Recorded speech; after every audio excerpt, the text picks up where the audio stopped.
Good evening. This is the April 29, 2026 meeting of the Newcastle Zoning Board of Appeals.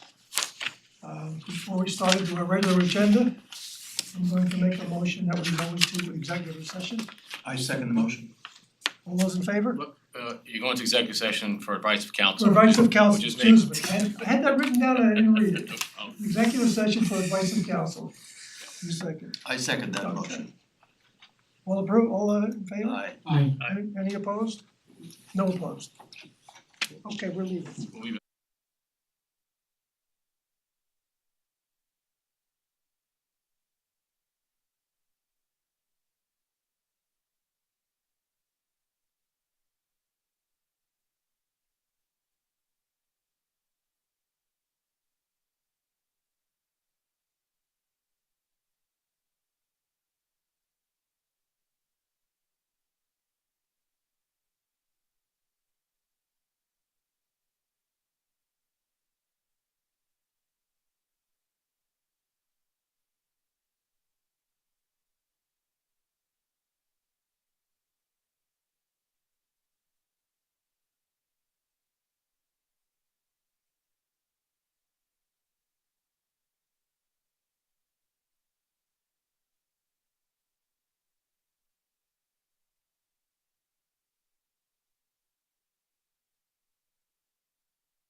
Thank you for waiting.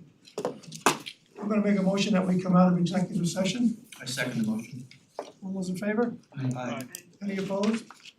No opposed, we're out, okay. We will now start our regular agenda, Mr. Secretary. The first case is Kavanaugh for an extension.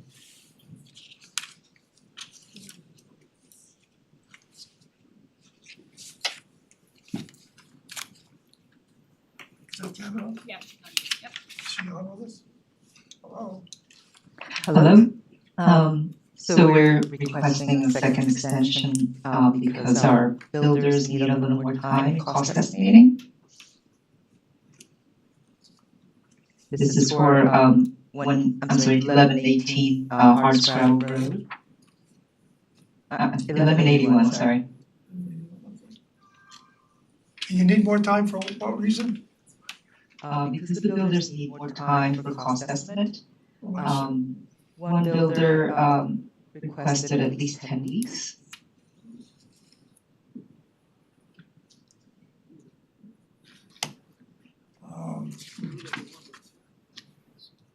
That's a lot, can you do it any quicker than that? Seems to be a We're lot. very close. No, I You're very mean, close. if this were a first extension, we would be pretty lenient. But on the second, we'd like to get a little tighter schedule if possible. Yes, they are, so they started about 10 weeks ago and we were just overlapping. Building inspector had reached out to us asking, if we are close enough, we are close enough to get cost estimate. It sounds like they might need another week from today. And then once we get that proposal, the owner needs to review them, possibly Valley Engineer, and then sign contracts. So I think, just to be conservative, we were going to ask 6 months, just to be conservative, because we just never know what kind of variance will it trigger. We don't know, but optimistically, perhaps another. I should ask, what is the maximum you could ask? So only speaking for myself and not the board, I would be okay with 3 months. Thank Can you do it in 3 months? What if the builder asks us to say, I don't know, just throw it out there, that might trigger another agency review, for example? No, that shouldn't, you already have your approvals. It's just Yes, a matter of we do, you getting your contractors in order and starting the project. So Yes. what I'm gonna do, 3 months. I'm gonna do 3 months tonight is will- I'm gonna make a motion that we grant a 3-month extension with a year to complete afterwards, and do I have a second for that? I second the motion. Chairman Giordina. Aye. Mike Nolan. Aye. Ron Genzeg. Aye. Warren Gottlieb. Aye. Kathleen Darazan. Okay, see you in 3 months or sooner. Thank you so much. Thank you. Letterman Revocable Trust.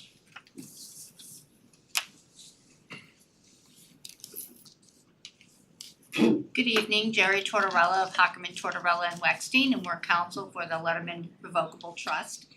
Just about a year ago, the board granted us a variance, a coverage variance for this property to enable us to do a small addition for a bathroom and also to legalize a lot of landscaping improvements that had been built on the property. Our client has a contractor in place, has been working with their civil engineer.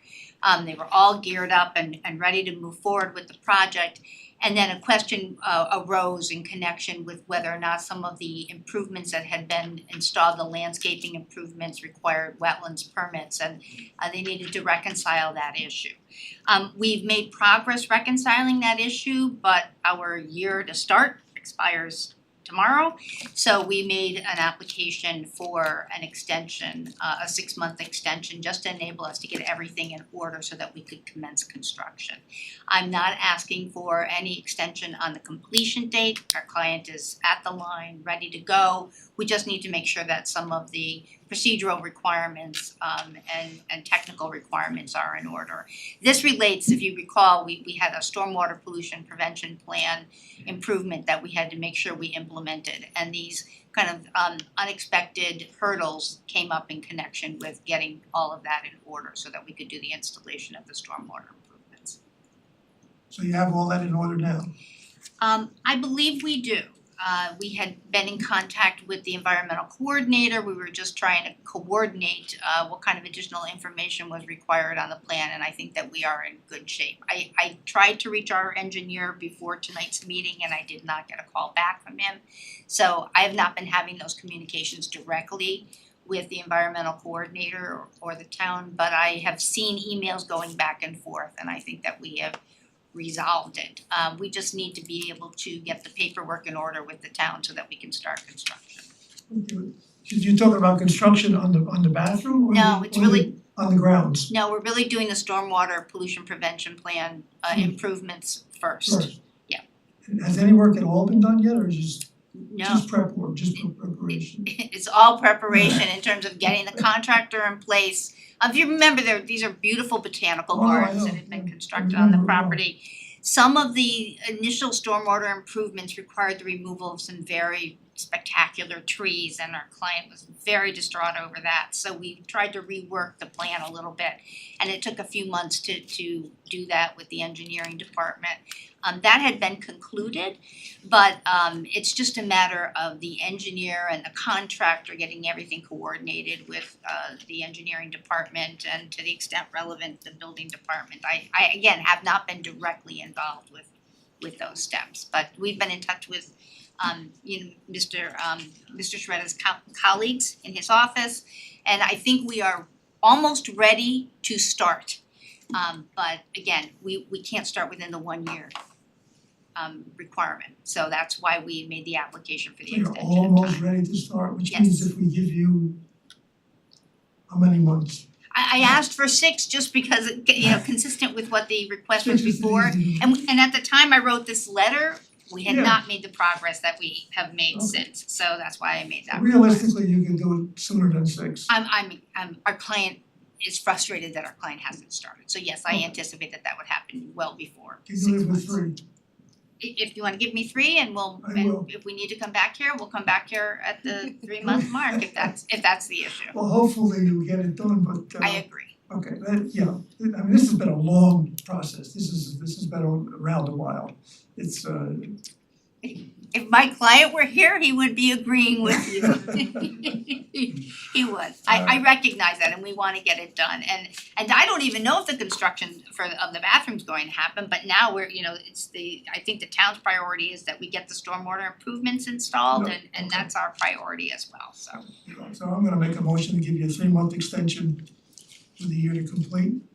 I second the motion. Chairman Giordina. Aye. Mike Nolan. Aye. Ron Genzeg. Aye. Warren Gottlieb. Aye. Kathleen Darazan. Thank you very 3 much. months, thank you. Thanks. Good night. Okay. Tavalaji?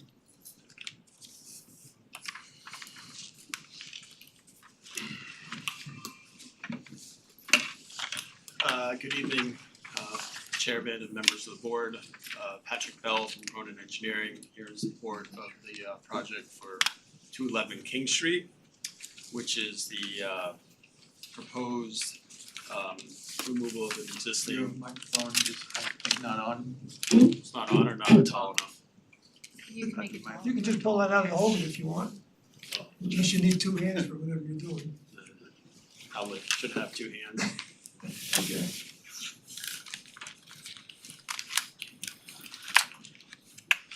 Sir, you could just take it off there. I know, but this is probably not gonna look good if I'm. No, it's fine. You can take it off. Is that better? Oh,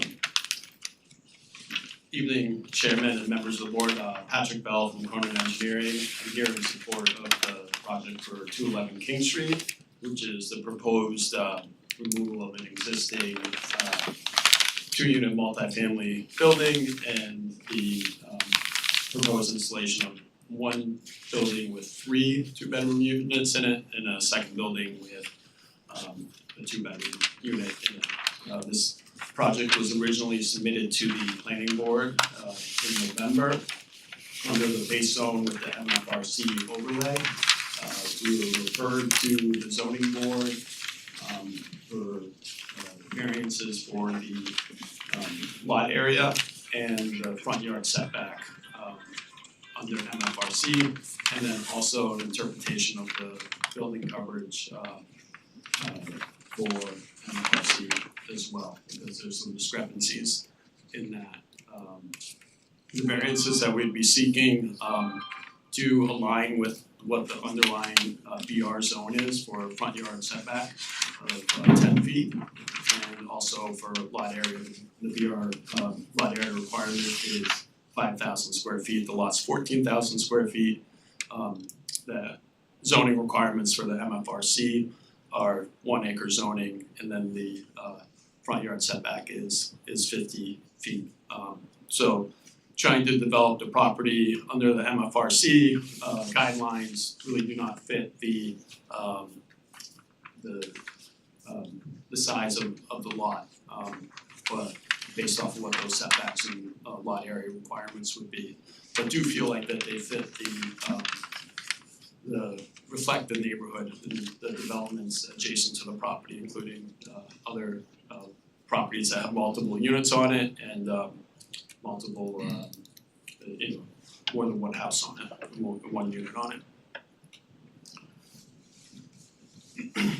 Is there any retail proposed with this piece of property as No, well? this is it would be proposed as rental units, but for housing, just strictly housing. I was under the impression you had to have retail. Was that wrong on that? In the BR zoning district on the first floor, you need to have retail on the first floor in order to have residential on the second and third floors. So that's the underlying zone. Point of correction, the applicant submitted an application to appear before the planning board, which was denied. He never went before the planning board. I wanted to make that distinction because the planning board did not direct him to come here for variances. How does that? Okay, go ahead. I have a few questions. The property itself, is it used for anything other than residential units at this point? Or has been within, since the structure, you've been involved with it for the last 10 or 15 years? Has there been any other use for it other than residential units? My understanding it's been residential, it hasn't been used for So business. there's never any office space there or anything like that? I can't speak to that, Okay. to the history I of it. would wanna know if there have Okay. been within recent past.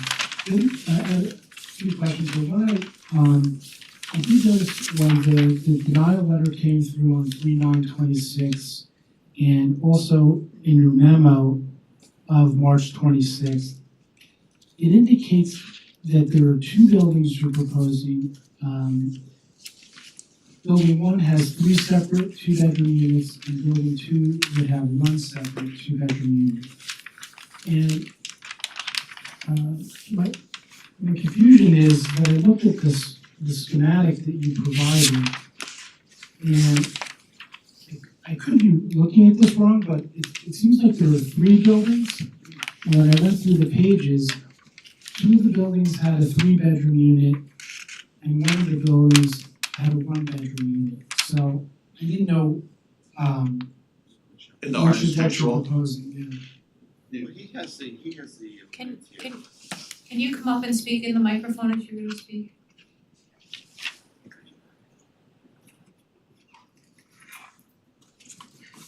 Good evening, Mr. Chairman, board members.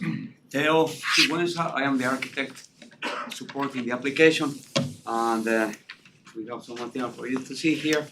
These are images of the neighborhood that you're very familiar, and the existing residents as well. The units that you inquired on are basically, we have these 3 homes in here are with 3-bedroom, each of them, and this is a 2-bedroom. 3, 2. So so I am right, there are 3 bedrooms in each of those 2 units. That is correct. Okay, so there are 3 buildings proposed, not 2. That is correct. Okay, is that- Because they are individual units in here. So there are three buildings, you know, they are joined together. okay, they're connected, okay, Yeah. alright, I got it. My next question is, the denial letter indicates that you're seeking a 3.25 foot variance. But then in other parts of your application, it's 10, this is on the front yard variance. Which is what you're seeking here today? It's the 10-yard front yard, 10. 10-foot front yard Okay, variance. okay. The original submission from last year that got denied by the planning board showed it at By the- 3.25. It was not the planning board that Oh, denied sorry. it.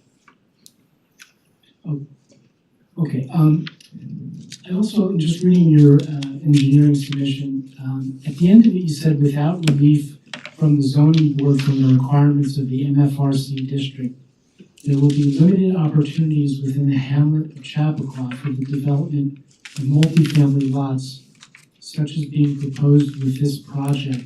And I'm just wondering what the basis is for that representation. Believe that if you're under the MFRC zoning, that there's 3 properties that meet the criteria to be developed under the MFRC zoning. So that was the point that was trying to be made there. That you have the MFRC zone, but it's really limited to 3 properties. Okay, and are any of those under an acre? No, that meet the criteria would be at minimum 1 acre. Okay. Gotcha. So I was gonna ask for now, I do have some more later, but Any other comments from the board? Questions? can I make one other question? It did say in the application that it was not feasible to have retail. And I'm just wondering, was there a process by which you went through to determine that it was not feasible? What was that? Did you get a report? Is there anything we can see on that basis? The property owners, history of working in the town and knowing what, is a good piece of property for retail. The concern would be that you're on the side of a hill, there's no parking to sort of try to have, retail there wouldn't be, in his opinion, wouldn't be feasible. Can we look at that color picture that's behind the schematic? Because I'm looking at some of the adjacent properties and it looks like there is retail in that area. And aren't there residentials that are mixed in with those? Yes, there is Okay. retail in some of the, for example, you can see here, I believe in this housing here, which is in the line, there is retail in here, in one of them, yeah. I don't know how well they do, because there's no parking as Patrick indicated, so, but there is retail, Okay, to so, answer your question. and also in the base district, the BR district, retail is not your only option for the first floor, is it? I'd have to check to Okay. confirm what all the options are, but it seems to be the main one that's used for it. Okay, I actually think there are a number of them, based upon my reason, I could be wrong, but it seems like the BR district has a laundry list. Good evening, everybody. My name is Steve Tavalachi. I'm the owner and developer. So I bought this property almost 7 years ago. And since I bought it, it was all residential. It was two family unit duplex. I think before that, there was an accounting office down below that was rented. Then it was vacant when I took it over and it became, just residential. I own a bunch of properties in town and trying to develop on a hill with really no parking on a state road with a double yellow line is very difficult to have people stop, park, get out and go into either a business or a retail area to buy something. So in this town, I've lived here my whole entire life, we need rental units, we need housing. The downtown is suffering, there's a lot of vacancies downtown. And if I build something that I can build, retail, BR zone, retail on the first floor, apartments above, that I'm as of right, I wouldn't build it because I think the retail that I build, the vacancies that are downtown now, they would rather rent downtown than come up the hill to rent anything that I build. I mean, we all know that there's so many units in town right now that are vacant. Starbucks, the Mexican Deli, there's tons of places that are vacant. And I wouldn't build retail up on that hill. And I think we need residential, I think we need, rentals, which I'd like to do. There's a condominium project, 149 King Street, right down the street, four houses down on the right. That is all condominiums. That did not have a 50-yard foot setback, that's up close to the road. And then across the street, there's another condominium complex. So I'm kinda in the middle of two condominium projects. The streetscape is very important to me. I would never set the units back 50 feet because they go towards the residential on Maple on the backside, so I would keep it at the 10 foot, to keep the streetscape because that whole streetscape is on the road. And that's basically where we are. And it's walk to town, and again, I think the MFRC was designed for development, but they set it to a standard of only 3 parcels in this town are able to use the MFRC. But meanwhile, they have all these incentives that we can use to get more units. So if I used all the incentives, I probably could do 5 or 6 or 7 units here. But I'm only asking for 4. The code requires no more than 100% of what can be built under the basic density, and that's not 5 or 6 or 7. If you have 2 units now, your maximum density would be 4 units. Because the code under the MFRC has limitations that prevent more than 100% increase. But I do believe that there's like 10 or 12 incentives that we can use. It doesn't matter whether or not you use all of those incentives, there's another provision in the MFRC that says you can't go beyond 100% of your basic density. So we're at 4, You're at 4. and that's what we have. So that means you're locked into 4 for So we're locked into 4. They're We're not locked asking into for no 5, more 6, than- 7, no we're more asking than for 4. No more than 4. I think they're 1,800 square feet. 2 bedrooms, 3 bedrooms, we're gonna have elevators in them. There's gonna be parking behind, just what the MFRC wants. We're gonna have a buffer. We do have to go back to planning for all of site improvements. Correct me if I'm wrong, Sabrina? Yeah, the planning board issues the special permit for the MFRC. So we'd have to go back for drainage and all that stuff, which I'm totally fine with. But that's why we're here tonight, because they created this MFRC, but you can't use it. It's almost like they did spot zoning for 3 pieces of property. But it can be used, it is being used. It's being used up the hills, right? Isn't there, I think I've got the zoning now, right here. The MFRC zone? Yeah, it's right here. Which You got one, it's right over 117, and if you look at it, It's behind the Walgreens shopping center. Yeah. That's So there's we 2 can- that exist, there's the That 140 exists. 149 King But- Street is under the MFRC regulation and No, that was prior. That was before, wasn't it? it's Doesn't it under the predate? it does not predate, it's under MFRC. That's 50 feet setback from the road? I don't know I the don't think so. details. I don't think 149 King is, The but the development behind the Walgreens shopping center up there is the other MFRC. and same thing. That's not 50 feet from the road. We all know that because we drive by it every day.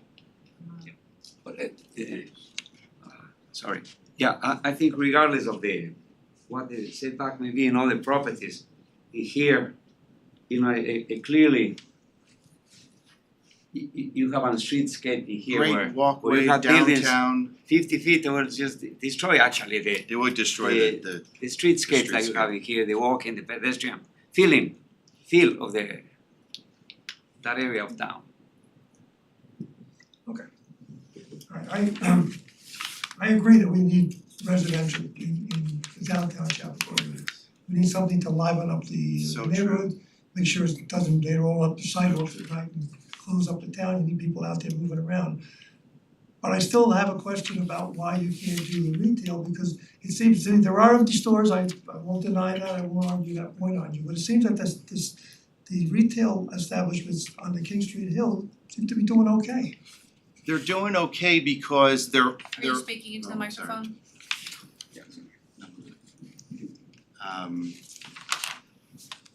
The you know, to build brand new today, as we all know, it costs a lot of money. So obviously the rents have to be higher. All of these units that go up and down King Street that are rented, they're all older units, and the rental, it could be $10 a square foot, $20 a square foot. I'd have to ask $40, $50 a square foot. So then you get to a point where you ask for this just to break even, but yet you have other units, you know, down that are so much cheaper. So, you know, again, I wouldn't invest my money to do retail when the cost of construction is so high, when we need residential in this town, we need rental units in this town, and you have a sidewalk to walk to town. And that's the beauty of this property, and that's why I bought it. I bought it almost 7 years ago, and I've had it ever since. It's in disrepair, as Tom knows, he's been out there. It needs windows and siding, correct time, insulation. It doesn't, I mean, there's some talk in materials, I know it's from Sabrina put that in her memo, with respect to the comprehensive plan, and the comprehensive plan has a lot of goals in it. One of them is encouraging mixed-use developments. And that, you know, that's what I think the MFRC, that's what the BR district is looking to do, and you're trying to get around that. I'm not trying to get around it, I'm trying to do something that's gonna work. You don't want me to build something that's retail and not rent it. And again, like I stated, downtown, there's so many vacancies down there right now. Anybody that wants to rent downtown will rent that space versus come up King Street on a double yellow line where there's no walking. They won't rent it, they won't rent. There's a place at the top of King Street that's beautiful with right by a double yellow line of 117. Yeah, and that's my property, I built that property. Okay, so it So- can be done. But it can be done in the right area, being on a hill, on a double yellow line where there's no parking, you can't put a parking lot behind it, you have to park on the side, then you have the snow in the winter time when the plow trucks. It's very difficult, and with the cost of construction today, I'd have to ask an astronomical price for retail, and nobody would rent it, and we don't want it to sit. I live in this town, I don't want it to sit empty and look like an eyesore, I don't. I think residential units will be a perfect fit for that spot. Can you speak a little bit to how you landed on the specific design, you know, even though it doesn't quite meet the regulations, even though some of them would be impossible? So I wanted to really, I was very worried about the streetscape. I wanted to keep within the streetscape, so I kept the units closer to the road with the sidewalk. You know, the architect Teo, you know, designed them, he set them back instead of one straight line. We, you know, zigzag them to have a nice appearance. And then we have the parking in the back. We didn't put the parking in the front. You know, the MFRC says put the parking in the back, underneath you get an incentive. So that's what we did, so you don't see the parking in the front. All the parking is in the rear. And I didn't wanna push the units back either, because then I would be pushing them back towards properties in the back of me that are residential. So I'd rather keep it on the street versus pushing back, you know, towards single family houses in the rear of me. And then there's a buffer that we can have, a landscape buffer that's an incentive. I have a question. I suspect since you're conversant with the cost of building, what would be your anticipated rental costs for these units? I don't know yet. It's whatever the market will bring. You must have I mean, I have an idea, but I don't know if it's gonna go up, I don't know if it's gonna go down, you know, it really depends. Is the parking one garage? The parking's gonna be two cars, and there's gonna be an elevator from the basement all the way up to the second floor. I did wanna see if I can do it ADA compliant. I don't know if I can, just with space, but I am putting elevators in, for older people and stuff like that. Thank you. Anybody in the room would like to speak to this application?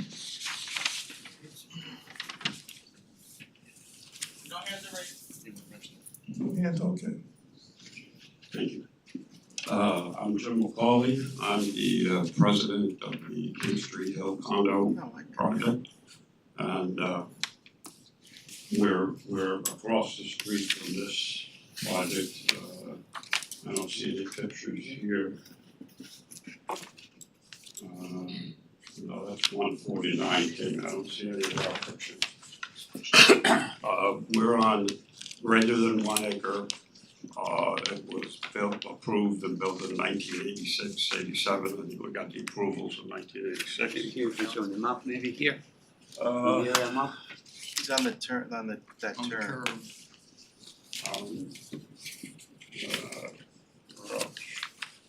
Let's see, What number? it's King Street, it's the technical address is Highland, but it's on faces King Street, I don't see. We're up here in the corner, up here, okay. We have an entrance on King Street, we don't have any entry on, we have an entry on Highland, I'm sorry, we have no entry, auto entry, there's a stairway. I've been in town 50 plus, almost 50 years. I have no problem with the fact of the variance against retail or to exclude retail and just have residential. I'm not clear on the area, the lot coverage question. And I'm somewhat concerned about that because there's another property next to us that is actually a bit smaller. I think Mr. Tavolacci owns it. In fact, I know he does. And I just like, we have 11 units on 1.1 and we had some kind of, I don't remember the details and I wasn't able to go back and find them. Relatively short. I know we got one extra unit, residential unit, and some of the units were existing to begin with. So I don't have a problem with excluding the retail at all and do it all, but I wouldn't want to see 100% lot coverage. Or, I wouldn't want, those would not be, and I don't think in the best interest of everyone up King Street. So that's basically my comment. Okay. Thank you. I just wanna make just one observation, so Tom and I were discussing, so on the elevation plan for the applicant, someone mentioned two-car garage? Is that, it's a two-car garage? Yes, that will be adjusted because Yeah, cause it shows only one, yes, why. that's correct. Yeah, we will make a revision there once we go into the next step. Okay, yeah, just make, it's cause you Because show only there one car is garages down on the architectural, so if you can change that, That is correct. okay, thank you. That change down the line, they remove parking from the paved areas in the back. But as you can see here, I apologize, I'm going to, yeah, it will be beautiful, Okay. it will be beautiful. An asset to your neighbor. That's certainly acceptable architecturally. Good. It's just it's the coverage that I'm concerned about, the overall Yes. coverage. Understood. Yeah, so as you can see here, as you pointed out in the rear elevation, which is here, we clearly have space to have two garage doors. Initially, we were thinking one car inside of the house, the other will be outside, but a decision has been made, by the applicant to have two car garages and we can easily house that. So all the cars will be inside at that point. As you can see here, in this plan, for example, there is the rear of the property. Can I just see here? And This area here, we have, for example, in this unit, and all the units are similar. Could you just use the mic? There will be, Use the mic. Yeah, use the mic. yeah. Turn it towards you. I'm a little short. You can lower it. We clearly have the one garage in here, there's some storage space that will actually turn into a garage. So that is just a simple So you have two-car garage. representation, yeah, for the next unit of that. Yeah, I mean, just for the record, the site plan and the elevations just need to match, that's all, because we show, the Yes. elevations show one car garage, the site plan showing two, that's all. Understood, understood, Thank you. thank you.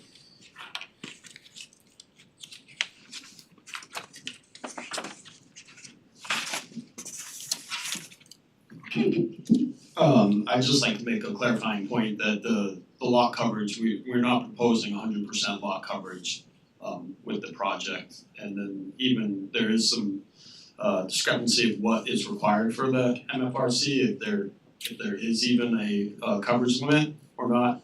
And correct me if I'm wrong, the BR does not even have a coverage. So if it was developed under the BR, it could actually be, developed to 100%, but we're not proposing that with this development. Anybody else in the audience like to speak to this application? Come forward, Mr. Napoli. Please state your name for the record. Yeah, it's Charles Napoli. Chuck, before you get started, Yeah. can you loosen that little thing and lower the post so it's easier for you to speak? You wanna lower it? Yeah, because you're not speaking into it, you're speaking under it. Oh my goodness, you got a strong hand. Let me see if I can do this in here. get a wrench. Yeah. Get a wrench. You know what, I'll hold it for you. No, Do you that's, mind? no, that's all right, that's all right. Please, give me time to take a look. That solved the problem. Oh, look, There you go. professional. Go ahead. You can start speaking. Charles Napoli. I got here when I was 29 years old back in 1970. I was in the middle of the time when our town didn't want any multifamily housing at all. As a matter of fact, we had to sue the town, not we, Stu Schamberg, somebody would know that, had to sue the town in order to get a multifamily code law. And we were forced, the town, not me, the town was forced to come up with a residential code for both Chappaqua and Millwood. So it became a multifamily residential code for Millwood and multifamily C residential for Chappaqua. And the model project for that is Old Farm Lake, of which you see a lot of units on a lot of property. And the units have single entrances, I think just like this, everybody has their own, they have a garage, very nice, everything is done. And for every 2-bedroom unit on that particular multifamily Chappaqua zone, same as this one, you need 4,400 square feet of site area per 2-bedroom unit. Now, I just do a quick calculation, and I'm looking at the variance request was for 3 2-bedrooms in one building and 2 2-bedrooms in another building. I count 5. Now I've heard 4 and I've heard 6, and I don't know which one it is, but let's just say it's 5.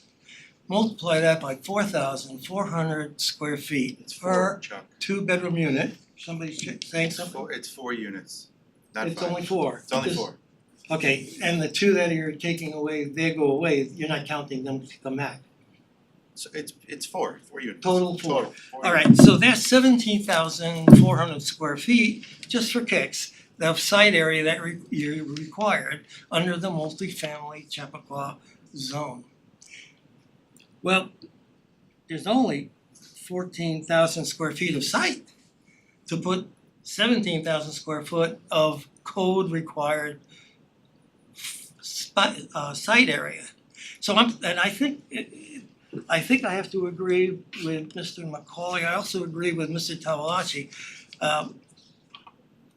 retail is not a big deal up there. I don't think we should have that. I do believe we should have more housing in town. However, I don't think that this board should be acting as legislators to create a code that allows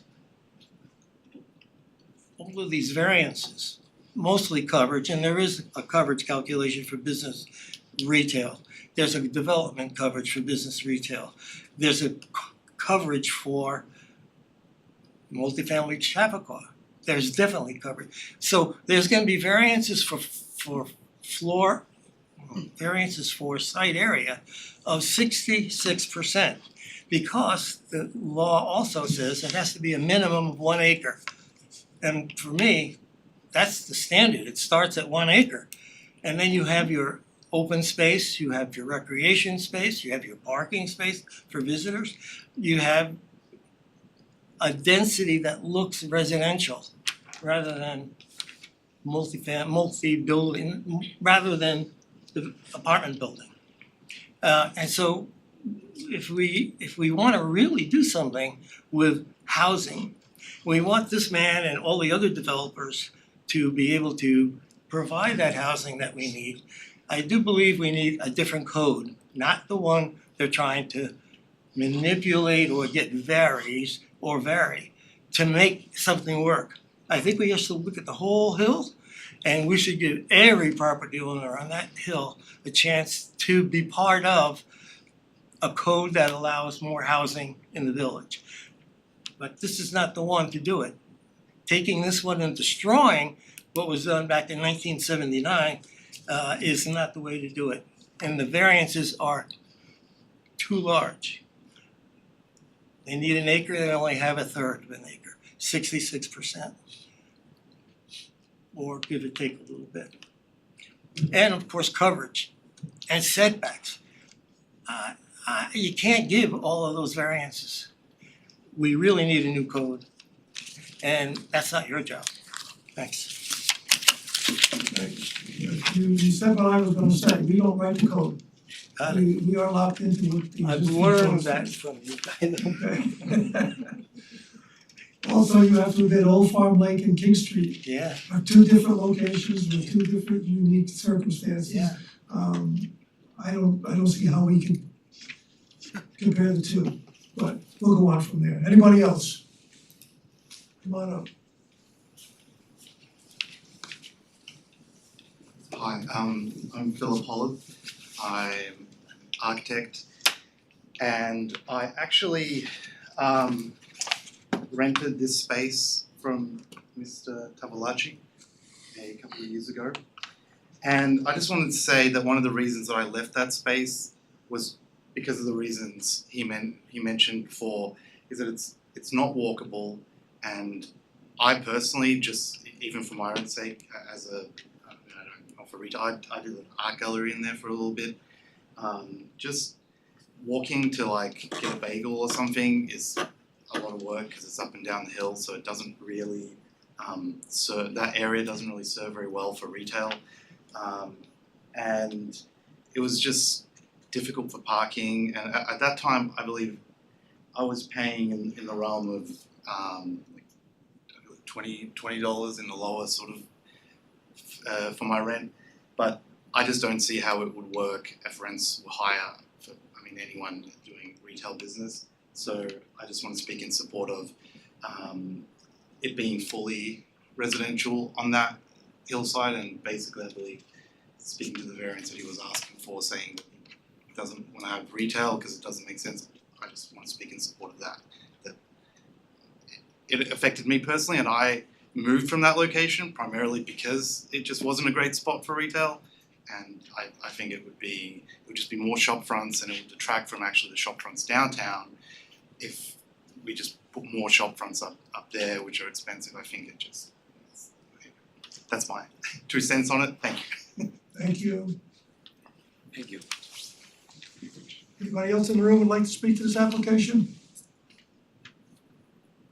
Looks like nobody's online. Okay, You have a hand. what's that? We have You somebody? have a hand. Oh, Yes. okay. I wasn't there before. Hello? Hello, Hi, can you hear me? we can, Okay, hi, my name is Margaret Ferguson, and I have a question and then I have a comment. It's a procedural question to start with. What is the formal denial that's being appealed to this board? Because from what I see online, which is all I know about this matter, they did not go to the building inspector. They are, I don't know where the formal denial determination is that they're appealing to the zoning board for. you're appealing for a few variances, which I won't list from memory. Well, I understand they're looking for variances, but they're looking for an interpretation of the coverage and other things. And when I look at guidance from the New York Secretary of State, it says that the zoning board of appeals can only get involved in interpreting terms of the code if there's been a denial from an enforcement, based on appeal of an enforcement officer's decision. And as far as I know, according to the town code, the enforcement officer is Mr. DePaul and any duly authorized assistant building inspector. As far as I know, he hasn't been involved. There was no building permit application filed with him that he denied. That could be appealed to you, that's true. As far as I know, it was some sort of communications from last year involving the planning board, where the director of planning advised the applicant that they should go to the zoning board of appeals, and the zoning board of appeals will need to determine which section of the code should be adhered to. However, aside from there being no formal denial that I can see, respectfully, your job is not to fill gaps in the law or to resolve conflicts in the law. That's the town board's problem. That's legislative, and that's really not, as I say, I'm very respectful of all the work you do, but that's not something the ZBA has jurisdiction to handle. But I go back to my first question, where is the formal denial being appealed from? Where, Yeah, so the planning department, okay, in conjunction with the building department, issued a memo, right, that basically outlined that the fact that this could not proceed before planning and it was denied on that basis because of the fact that it did need variances, and that's why they're here, because they need variances for this application, which your board is charged to look at. So there is But the planning department has the authority, it's the town, it's the building inspector who has the jurisdiction to deny. There was a denial and it was worked on with the building department, with the planner and staff in terms of to let the applicant know that this application was not proceeding and it was denied on that basis. So again, we beg to differ, but I think this application is probably before this board. And But again, is there something in writing that shows that? I don't see it. there are two memos that are in writing in the record that basically reflect that this applicant is here for variances and a possible interpretation. So it's in the record. Well, I guess I very much disagree that there's a formal appeal, a formal determination that can be lawfully appealed to this board. But secondly, as I said, and I agree with Mr. Napoli, that, if there are gaps in the law, which is what is the claim, or there's conflicts in the law, that is a legislative action that has to be resolved by only the town board, not by the zoning board of appeals, not by the planning board, obviously. So this is just something that should not be interpreted by this particular board. So I'm gonna take exception to that as well. On the New York State law, your board is charged with varying, okay, statute, and those are zoning statutes. So you do this every month, time in and time out. You're asked to vary legislation, i.e. zoning legislation, and there's a balancing test. The state law says you have to balance. There are 5 factors that you look at as to whether you want to vary legislation, and that's exactly what you're doing. Applicant is asking for variances, i.e. area variances, with respect to metrics that are in the code, that they don't meet with respect to bulk, frontage, and coverage.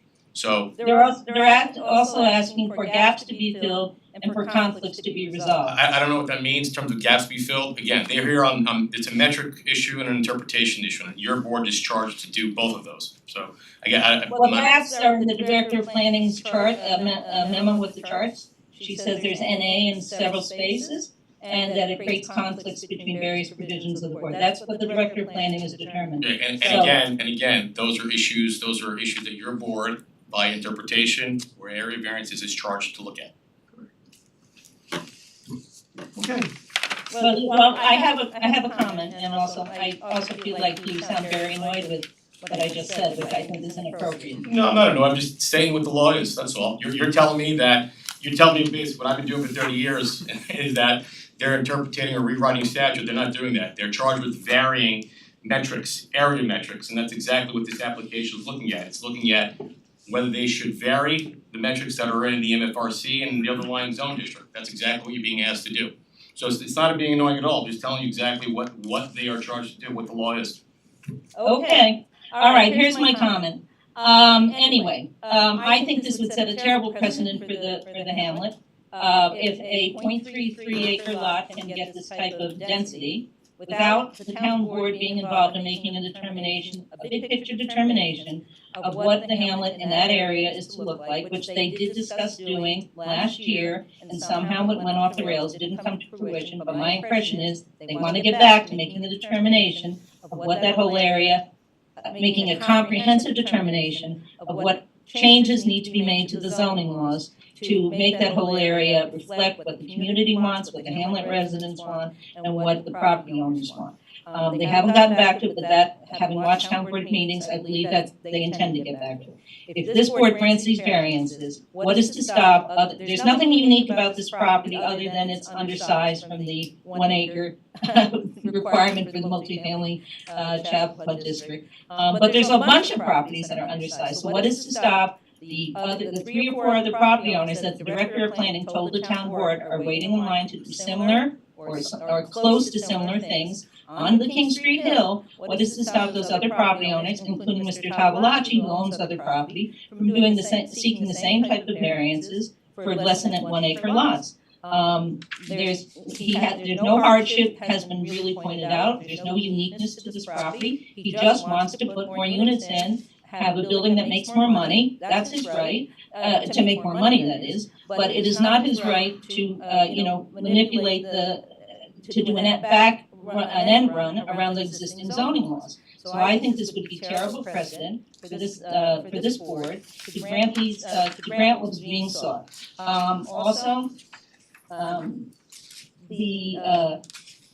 Because they would function as zoning changes and not just as variances on a single lot. Guaranteed, there'll be other people coming in seeking whatever similar variances they can get.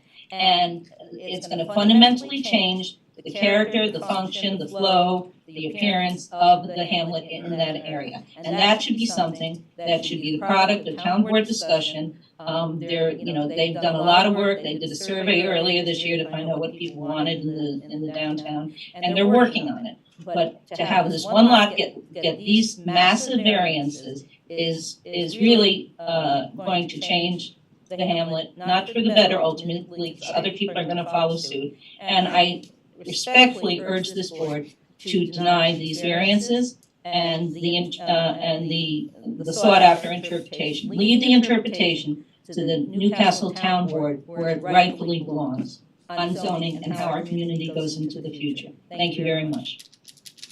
Thank you for your comments. So just a point of clarification, the town board, in terms of what they do, they're a legislative body. If the town board wants to change the law at a future date or look at this, they are well within their rights to do that, and that's what they can do, and they do that regularly with respect to legislation, not just zoning. What you're being asked to is to look at what the current state of the MFRC and the underlying zoning is. That's what the application is. So what the town board may or may not do really has no bearing on what is presently before you. It might in the future, but you're tasked to look at what the zoning code is today with respect to this application. Again, the town board, they may change and they may change the law in the future. Again, that's their call, not this board's charge. Your board is a quasi-judicial board. You look at these applications. To the speaker's comment, yes, you do set precedent. You do it every time you guys meet and set, but again, you look at this and there's no hardship criteria. There's a 5-factor area variance criteria that you have to balance. So your board is well aware of what those factors are. That's all. Any other comments from the audience here or online? Any other comments from the board?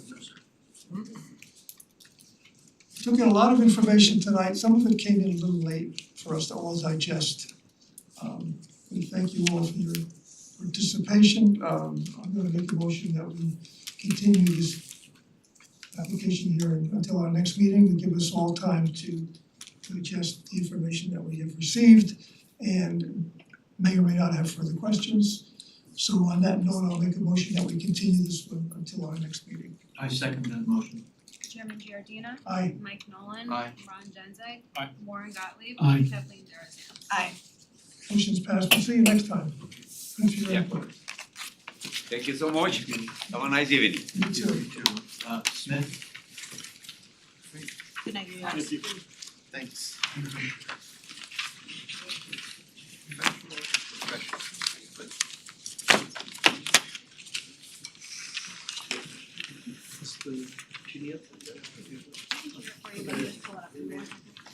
I lost my-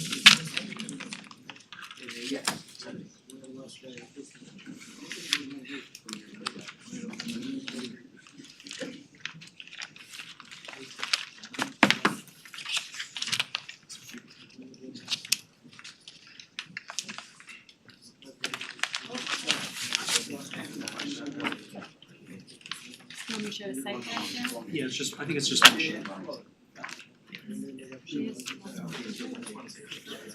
She has a few, I'm just gonna show Yeah, a just the site plan. plan.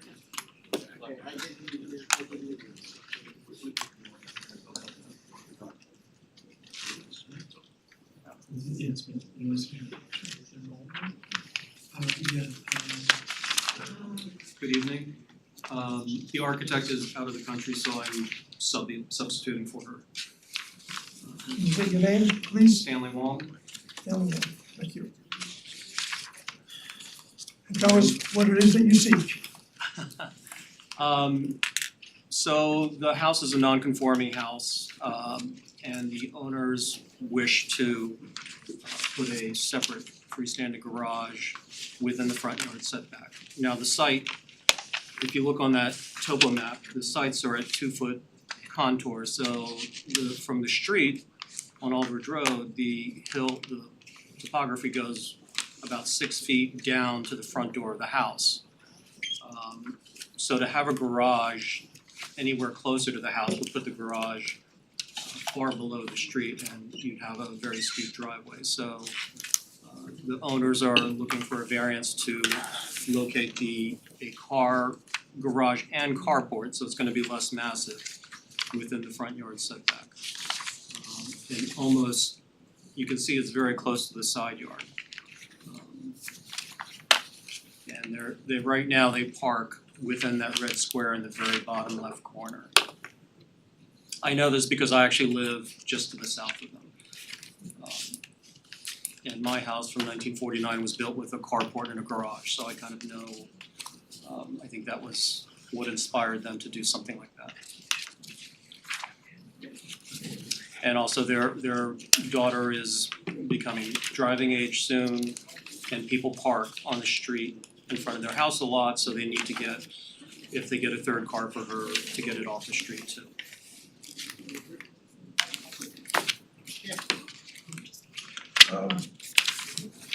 Why do we need both the garage and the carport?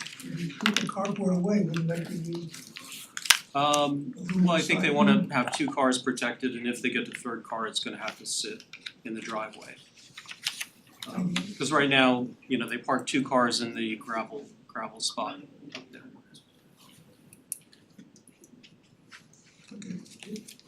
Have you heard from any of the neighbors? Yes, there was, I thought they were submitted. I have one letter with me. Again, I'm not the architect, so I assume it was submitted. That's the neighbor across the street.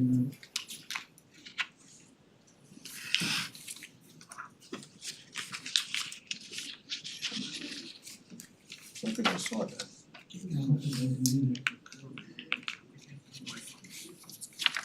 Now, how tall is this garage?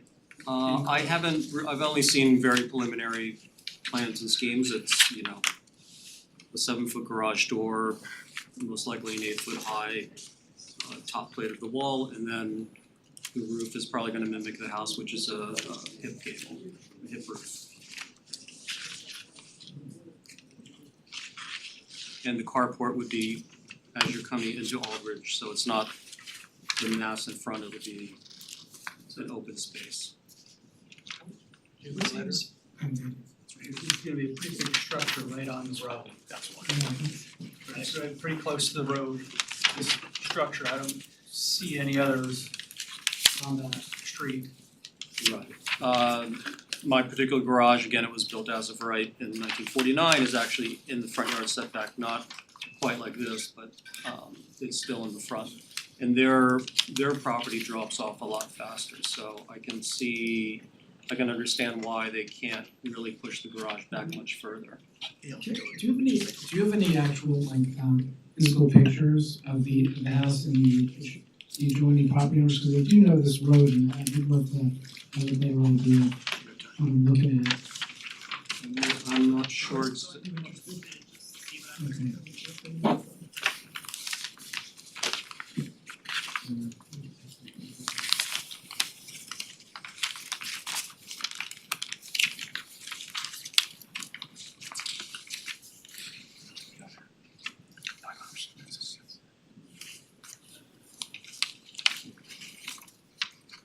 so, yeah.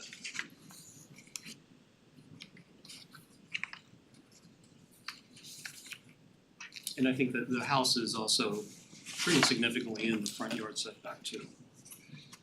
So, was there, I see some of these, but was there actually a formal survey that you submitted as well?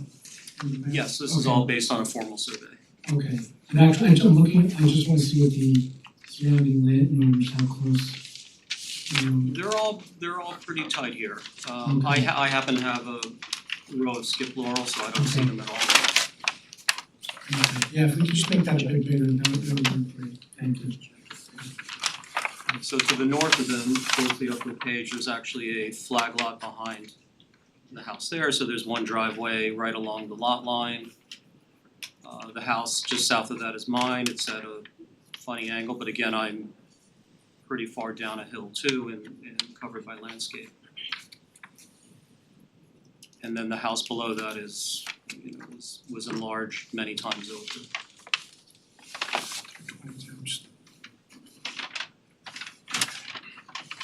So on that side of the street, yeah, so my house is on the angle and the garage is also kind of tilted, but still within the front yard setback, existing non-conforming.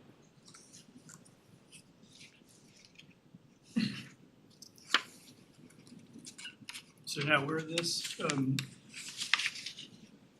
garage is gonna be is, it's in the corner of the yellow lines there on the bottom, Bottom right corner. Mhm. But it would be, it would still be set back from the road, it just wouldn't, it'd be set back farther than where they park now. So the setback from the road is 10 feet or it's more than 10 feet? I think it'll be more than 10 feet. And the letter that we got from the neighbor is there 11, where does 11 sit? It's across it's number 45. Alright, so they're across the road, they're, okay.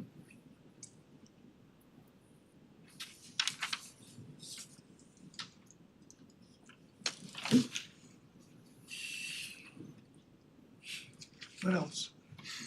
Nothing else? There are no neighbors, Okay. Whatever you can. Right. No objections? I have nothing. Anybody on the board have any further comments? Anybody in the audience or online to speak to this application? No hands are raised online, nobody in the audience needs to speak to it. Okay, I'm gonna make a motion that we close the public hearing. I second the motion. Chairman Giordina. Aye. Mike Nolan. Aye. Ron Genzeg. Aye. Warren Gottlieb. Aye. Kathleen Darazan. Aye. Okay, I'm gonna make a motion that the Smith application on 18 Aldridge Road for the construction of a garage with attached carport with variances as follows. The proposed front setback of 8 feet, which requires a 32-foot variance. The proposed 2-foot side yard setback, which requires an 8-foot variance, be approved for the following reasons. This particular property is on a steep slope, and there's really no way to cut a driveway and get a garage down near the house and off the property as we'd like to see. It's a unique piece of property. The granting of the variance would not create an undesirable change in the character of the neighborhood. There's really no other method to achieve the benefits sought except by granting a variance. Granting of the variance will not have an adverse effect on the physical environment or conditions in the neighborhood. This is a self-created hardship in some respects, but in others it's not, because the property is the property, you're just stuck with what you have. If it can be considered self-created, the benefit to the applicant will far outweigh any perceived detriment to the town or to the neighborhood itself. You'll have to give us foundation surveys prior to framing. You have 6 months to start and 1 year to finish, and if those terms are acceptable, I move the grant. Can I get a second? Sorry, I second the motion. Anybody? Chairman Giordino. Aye. Mike Nolan. Aye. Ron Genzeg. No. Warren Gottlieb. Aye. Kathleen Darazan. Aye. Motion is passed, and you have your variance. 2,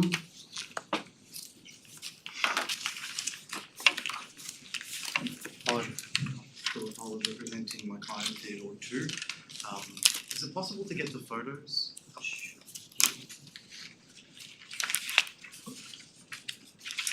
So,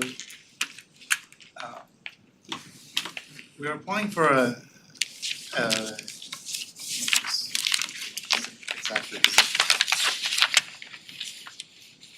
variance from the maximum allowable floor area ratio, which for this property is 6,098 square feet. So this is the house, and basically we're doing a renovation of the whole property, and there is an unfinished space over the attic. And I immediately suspected that it would probably be over the allowable fire coverage, so it would probably require a variance. Wait, excuse me, you said the unfinished space is over the attic? Sorry, So- over the garage, oh, over the is garage, not- yes, right. Okay. It's a full height over the. So we know what we're talking about. over the garage. And once I calculated the area for the whole property, it was over what it is, over the 6,098 square feet. So I believe that in the past the basement wasn't calculated, and Tom mentioned that it may have been built prior to floor area ratios in the town. I'm not sure what year that was, but I guess there was a time. So after I recalculated, I got 8,085 square feet. However, one thing that I'm noticing, which clerical error on my behalf, is that the definition for floor area says that all areas shall be calculated to have a minimum horizontal measurement in all directions of 9 feet, and on upper floors, finished or unfinished areas. So I would, and maybe Tom can opine if my interpretation is that this area should technically be already, rather than being an add of the square footage, it should already be calculated in the total square footage. So therefore, I would be seeking a variance to legalize an existing building as opposed to adding square footage to this. So regardless of the exact semantics, I'm basically asking that this 8,000 be approved since it's already built. We're not adding any extra square footage. However, I would like to resubmit the final floor area coverage calculation worksheet, which would also see some reduction because if I remove the areas that are not 9 by 9, have a minimum of 9 by 9, the final number would be reduced probably by a few hundred square feet, and the house would not be a variance for 8,000 square feet, but rather the actual as-built would be probably in the range of about 7.6, just looking at that. The other one is for development coverage, which we are very slightly over, which I guess there wasn't a coverage granted by at some point they built the pool and they were able to keep the coverage just at the allowable level. However, when a surveyor recalculated, it was a hand-drawn survey, when they recalculated everything, they were actually getting 50 square feet over.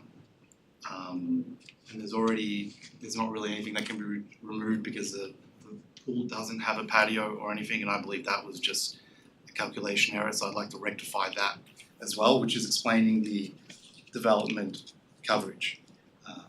But in reality, I think the variance would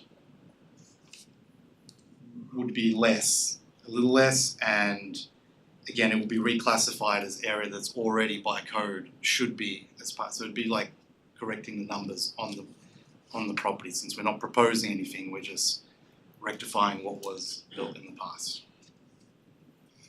So in effect, you're changing your application. I would like to change it by reducing it somewhat and have that. But in order not to be full transparency, in order not to delay it another month, I'd like be able to give an opportunity to basically reduce it a little bit by resubmitting the floor area calculation. Is there a possibility of doing that? Well, development coverage I'm not concerned about, it's de minimis anyway, and we've had calculation errors that we've corrected through the years, just inadvertently. The FAR, I'd like to get some input from the building department about their thought about whether or not it was already existing even though it was unfinished. Since it was built with the house originally. The code reads to calculate an attic space as half the volume of square footage. So I don't know how this was interpreted. Now that it's becoming finished space, it would have to go at 100% of its size. Even though it was pre-existing before the Pre-existing before the FAR came into effect? That is something the board has to weigh in. That the building was built before the FAR. We are now finishing this room under the FAR, and we are currently over the maximum allowable. So the current code is applicable. How the professional came up with the square foot number is what we're discussing now. Okay. But it could also be considered legally existing non-conforming, if we wanna go that route, Yes, sir. unless our attorney says no way. No, that's what I was thinking actually. Okay, so then our only concern now is to get the numbers right and whether or not those numbers will trigger the requirement of a new application, or if we can just adjust the numbers on the existing application and continue with this. What's the feeling on that from the building department and the legal counsel? Do you have revised numbers with you? I do not. I would have to submit them tomorrow. But it would be less than 8,000 because I would remove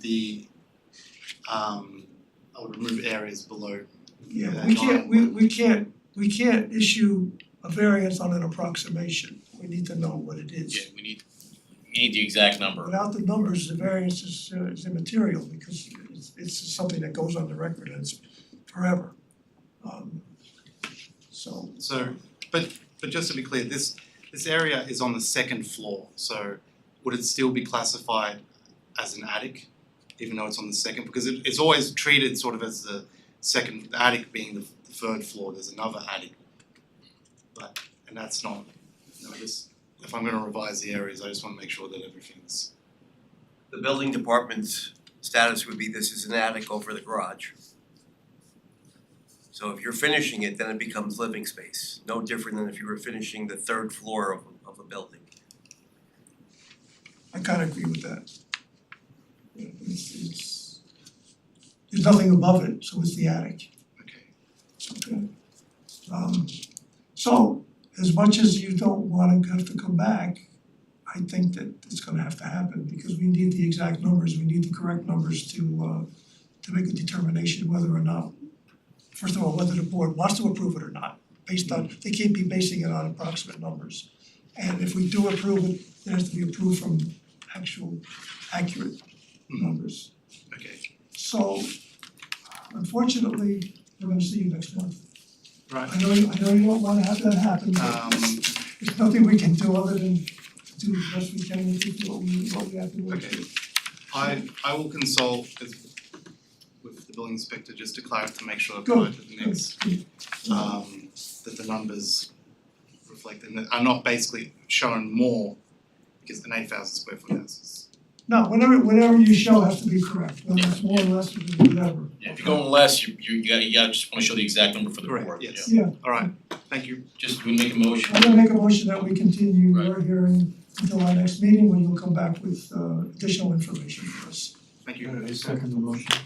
Andrew Gino. Aye. Mike Nolan. Aye. Ron Genzeg. Aye. Warren Gottlieb. Aye. Kathleen Darazan. Aye. See you next month. Okay, Ledger de la Cruz.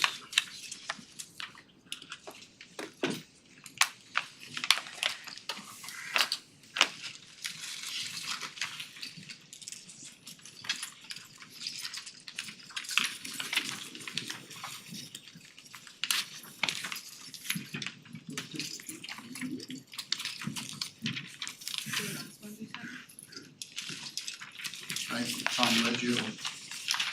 Yes, Michael, Lindsay, Leggio Dela Cruz, and Jose Dela Cruz. So we're asking for a variance for a deck on the back of our house that we built last year.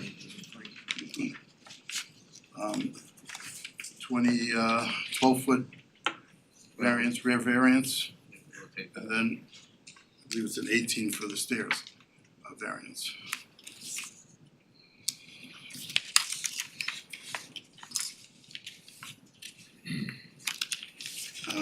I also am aware that someone's put in a complaint about denying it. And I took some pictures, that one's sideways, but you may have them in front of you also. Of, if I could go down through her complaint, it says, you know, there's a 35-foot rear variance, which if you can see by the picture, her house sits basically 10 to 12 feet off her property line, rear property line. With that said, she's complaining about site. When we built the house, we purposely left all the mature trees along the back property line to block that house. And as you can see in the pictures, as they're starting to leaf out, the house is being covered. Secondly, we also, so for our purpose, we planted 12 green giant aprovites, which are also taller than the fence already. And these trees, as if you can see the last page of the thing, of the papers I gave you, these trees grow between 30 to 60 feet tall. They stay evergreen. They grow 3 to 5 feet a year. So with that said, the screening will be, the house will be totally covered. They're saying also that they're worried about us looking into their privacy of their patio and their backspace, whatever they're calling it. These pictures are taken from our existing stair deck. We cannot see into their property. We cannot, I don't know, I mean, there's no way. They're closer to our property line than we are to their property line. They're complaining that we're gonna be right on top of them. Obviously, we're gonna be 22 feet from them. 23 feet actually, because we're putting a 12-foot deck out. The variance is for 12 foot. The house to the left of her, which I don't have a picture of, I have on my phone, has 2 decks looking straight into her yard. one on the first level and one on the second level, with 6 windows. I mean, is there another reason why she doesn't want us to put a deck up, other than visuals that she has in her complaint? This is my question to the board, which will ask her the questions, so we can move forward with our deck and not have it denied.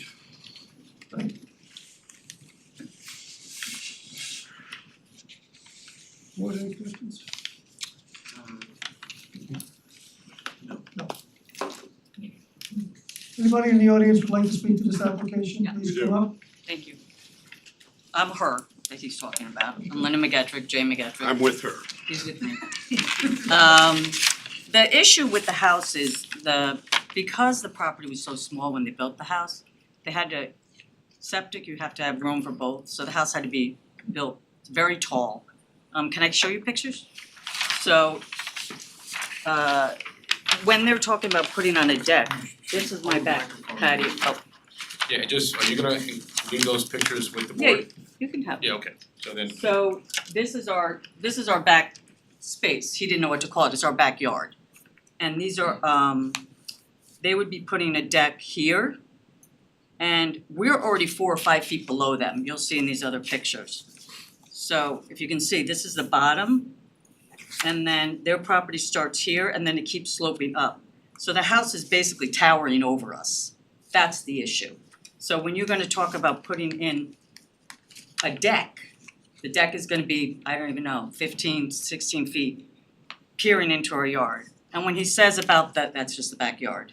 When he talks about the, they have a patio, they put a patio in last year. Well, I don't know why a deck is needed, but this is my house from their property line. These are our bedrooms.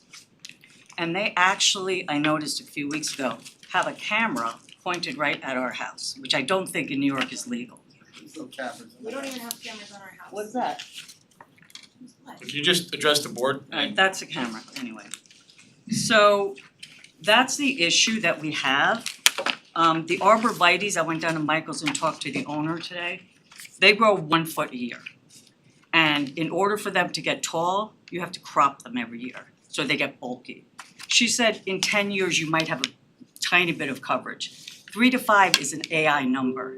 That is not how an arborvitae grows. So we will have no screening, and we will have no privacy. We've already lost a lot of privacy with the house being on top of us, the way it is. It's our property values, the topography is a big issue. Loss of visual auditory privacy is a big issue. Even if you screened it, they're still only 20 feet from our backyard, our living spaces, our daughter's bedrooms.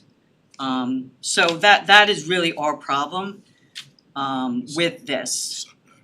Yeah, and the setback, I mean, there's a 35-foot setback for a reason. I don't know why Newcastle has a setback if, Why is your house not set back 30 feet? I don't know what to talk about. Can you just, all comments should be at the board. Yeah, we bought our house the way it is, and when we added on, we didn't change the setback at all. All we did was take a screen-in porch and, make a room out of it. We didn't do that. Well, you live in a very tight neighborhood. We You do, have we a lot do, of small lots and you have houses that have been there years with absolutely. setback problems and closeness problems, which is not unique to you, your neighbors have the same problem. We're familiar with that area, we've been in there many times. Right. So, And this, Jay, give them that's the arborvitae information. I can get the woman, she called the tree person that she works with, who also agreed that it grows 1 foot a year. And I can't even see the top of those trees from my property, because remember, my property is 4 feet below their bottom of their tree. So where the bottom of their tree is, my deck, whatever you wanna call it, is 4 feet below that. So when they're talking about putting a deck on, not a deck, that deck is gonna look directly into our property. how high is the deck gonna be off the ground? These pictures are taken from the deck. Come up, Can you come up? Yeah, just the record should reflect that the neighbor submitted 8 photographs, I'm assuming you took those photos? These are my photos. Yeah, so the neighbor took 8 photos and they are submitted to the ZBA as well as a report. What you guys think? What is that? That's It's about just giant arborvitae. it's just about how long it takes, because again, once you chop the foot off that you have to every year to make them bulky, you're losing the height of them. But if you just let them go straight, she said you're just gonna have gaps in them, so you're never gonna ever have any kind of real privacy. And again, they are above us, and they look in from my bathroom up top, I look directly into their house, they look directly into my bathroom. And Mr. Chairman, just for the record, I just wanted the record to note that those 8 photographs have been submitted as well as a description of the arborvitae submitted by the neighbor. And I reverse image that picture, and that is a camera, they sell it at Home Depot. And you are not allowed to, you can publicly facing, There's no cameras on. publicly facing cameras are allowed. Excuse me. The applicant will come up after you, please address the board, when the board and you are done, Okay, the applicant will address it through comment. okay. So, anything else? No, I think that's it. I mean, those were the big issues we had with setback, privacy, and also, quite frankly, the negative impact it could have on the value of our home. That's my biggest concern, obviously. You're not just talking about a deck that somebody has and then you have a fence and you don't see them. That will not be the case, because they are, I'm telling you, they are that much higher above our property. You can tell by the way that house looks if you look at it, it's like a wall.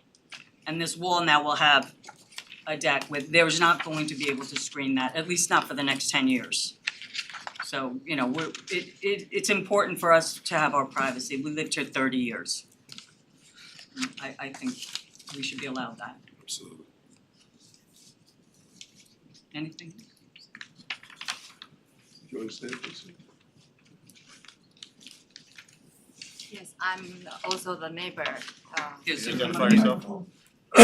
Say your name, please. Name for the My record. name is Su Qing Chang. I live on the 27 Pineview Road. Okay. I'm next to Linda and one behind them. And I already have a lot of issue for in addition to the privacy, because the house behind me, they build up too. So I already have the privacy issue. And in addition with that, I have the flooding issue. I have still with the flooding issue for after those property built up. I can show you the picture that I have the issue.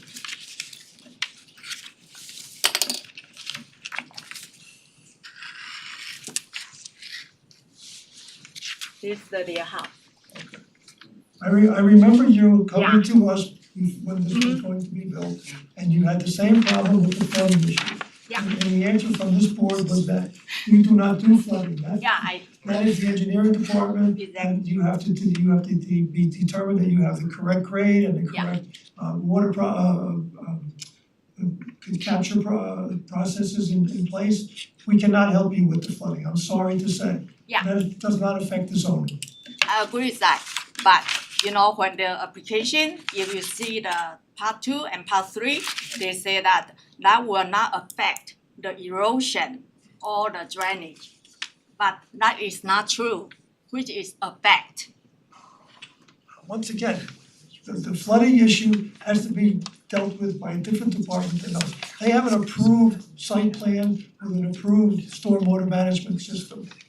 As far as I know, and I may not be totally aware of that because we don't do it. If they have an approved system, that's all that matters. If it doesn't work, then you have to go back to the agency that approved their system and find out what's going on. We cannot help you in the flooding, okay? Mr. Chairman, can I just identify what was submitted by this resident, just so I know? This is coming Picture on that.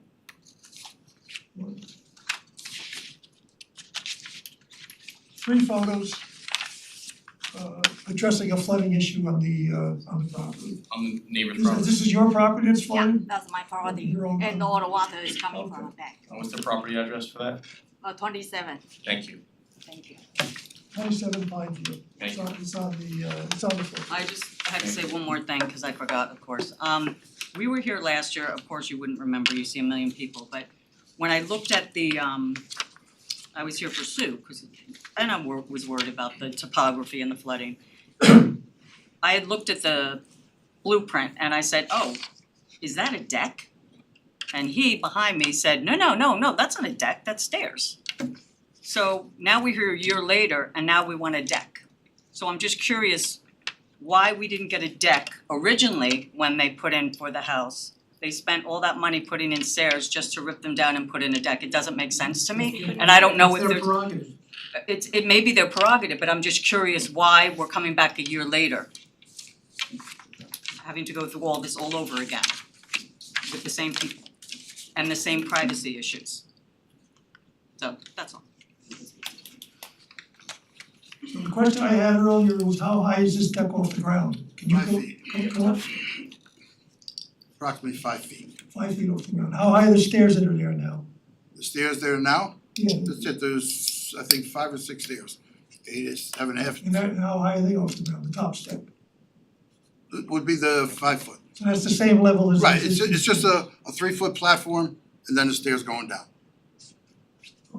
That's what's there now. That's what's there now. 3-foot platform. We didn't go for a deck in the beginning, but we made preparations for the deck when we were building. We left the tree line, we left the water management system is there in place. They couldn't afford to put the deck on. We were too late to get another variance, so we just said, let's build the house, put the house up. Next year we'll go for which is this year, we'll go for the deck. Understood. And as far as, Sue, that has nothing to do with us. You guys granted them a variance for the house that causes all her problems, last year, I believe it was. We're blaming that on us now. No, so I'm just trying to paint the picture for you. We're just putting a deck up. It's not gonna interfere with their house. And if you anybody can Google or chat, whatever you wanna call it, you'll come up with the trees that grow that fast. It's a fast growing tree. I mean, you can put any version you want on it, but we went through the environmental coordinator, Dennis. He agrees with us. He's okay with what we're doing. We're in compliance with the code for everything. And we're here for the variance. Okay, thank you. Anybody else? Sorry, just one last thing. When he's talking about the trees that he left, those are all deciduous trees. If I took a picture a week before I gave you those pictures, there's no screen in at all. No, well, he said originally they're beginning to leaf out, so we assumed they were deciduous. Those are all, like I'm saying, he's saying, well, And he once left they- all the trees, those, Exactly. half the year, those are empty. Exactly, okay, no problem. The arborvitaes are all evergreen trees. They stay evergreen all year round. We understand that too. Okay. So my name is Jose de la Cruz. We live in the house. We've been in here for a year. We work, she goes to work at 6 in the morning, gets back at 8:30 p.m. because she has school. I just got back from work. I don't understand the sense of that we're invading privacy. We're really not at home as much because we were able to kind of make it work and move here. So I really don't understand what the issue here is. We don't really spend that much time. We put those trees up. We're trying to do our best to afford the house. It was an issue. They made it really difficult for us to even build the house. So, I mean, I don't know if you guys feel some type of way that we are invading your privacy, but we're not even like looking, we're not even spending much time outside. We're trying to do our best here. So we apologize if you feel any sort of way that we are invading your privacy. We just want to put our deck up to have a little bit more space to spend outside because as you can see, the grass is overgrown. We're trying to do our best. It's not really a sense of that we want to look over your house or anything. We just want space to be in outside of our home. We have a big side yard where the septic is. We can't really do much over there, so we just want, a space to have to sit outside. We put the front porch for that reason. But even if we sit in the front porch, right, we're looking into the front yard, into our neighbors, right? So I guess I don't understand. We apologize if we are invading your privacy, but we're just trying to have a space in our backyard. Thank you. Thank you. Can I see the picture of the camera they say they have on their house? So I think it's in that group there. It's in that group. It's in this group. Thank you. At the back door. Can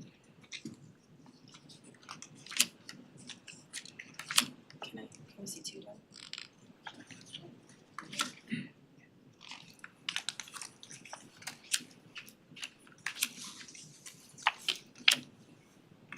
just for the record, Mr. Chairman, whether there's a camera That's there or not our not house. is irrelevant. No, that is our house, it's a light bulb. I agree.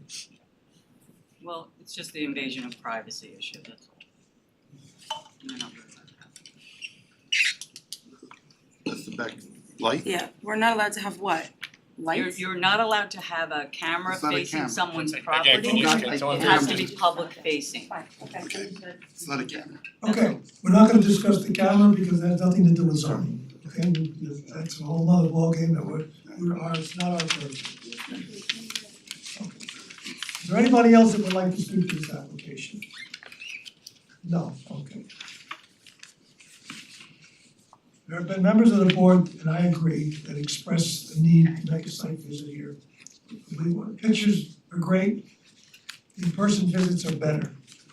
We will make a site visit so we can see exactly what the property looks like. Our normal procedure is the Saturday before our meeting, sometime in mid-morning, early to mid-morning, we'll make a site visit. Okay. If you could stake out where your deck is going to be, so we know the size and the location, that would be a huge help. Okay. So that when we get there, we can see what kind of a deck you're gonna have and how big it's going to be. And the sense of the height. Yeah, well, the height, we know, You'll see the height, because we've got the deck. doorstep, you can stand on the step. I would check with our secretary about the actual time and date. If there's no conflicts with any board members have a conflict with the Saturday before next meeting? We'll check our calendars, let, It's Memorial Day weekend, that's the only thing. It's So you're- Memorial Day? Because the meeting's the 27th. oh gosh. But we can So we figure can all do that it, out. we can do it, we'll figure it out, because if it's gonna be the holiday, we'll do it the week before. Yeah. Yeah. That's all, as long as we get there before the meeting. Applicant has no objection to the site visit, I'm assuming? Excuse me? Applicant has no objection to a site visit, No, correct? not at Good. all. Would the Thank site you. visit include our property as well? If you want us to come on your property and you Well, give you'd us, have to come to and our you give us property. permission to come Yeah, on your absolutely. property, we would be happy to do so. Okay, yep. Please be advised that you do not have the right to go onto your neighbor's property without an invitation from them. If you desire to be on that property and for anything, you must coordinate with the neighbor. Understood. Okay? Yep. And vice versa, you can't go on their property. We can go on any property, because we're the king. Okay, we'll see you all at the site visit. Okay. A motion Thank to- you. motion How will to they adjourn. let us know about the site visit? They'll email us or? Okay. Jackie will let you know. Thank I'm gonna make a motion to continue this hearing until our next meeting, I second the motion. after our site visit. Chairman Giordina. Aye. Mike Nolan. Aye. Ron Genzeg. Lauren Dowdy. Aye. Kathleen Darazan. Okay, see you next Thank time. you. Okay, thank you. Thanks. Travis and Highland?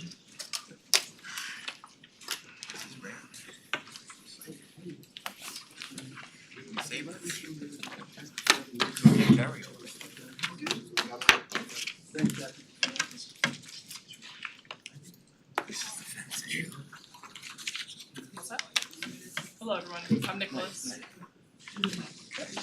I'm Nicholas. And I'm Craig Highland. Thank you for seeing us tonight. We're here to talk about our plans to hopefully put a fence up in the front of our yard. We purchased the house at 400 Salmo River Road 6 months ago at this point. And it's a half an acre property. The front door of our house is 32 feet off of Route 100. Currently, there's nothing in the front yard, so fence. We put 2 trees on the side, but there's nothing else in the whole area up there. The current code, as you're well aware, states that because we're on a corner property, the corner that's where the 2 streets intersect, it's 50 feet one way, 50 feet the other way, and then you connect the dots, makes a triangle, and that's the exclusion zone for putting up fences or trees. There's some other things you can put up in there that are low where you can see through a little bit more. Our property along Route 100 is 75 feet long. Based on the code, we could do 25 feet of a fence up there.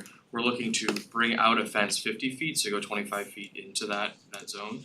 6-foot wooden fence, it matches the fence along 2 other sides of our property, which leaves another 25 feet to the end of to the corner. And then we're looking to extend a little gray picket fence along to round the corner. Looking to do it really for a few reasons. safety separation is number one.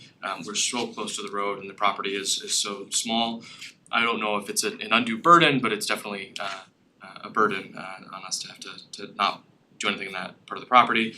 A lot of vehicles, we've counted 5 so far, have just decided to park up on our yard, a good 5-6 feet on the property line, including a delivery truck, because there really is no place to turn around. They just decide to park up on our property.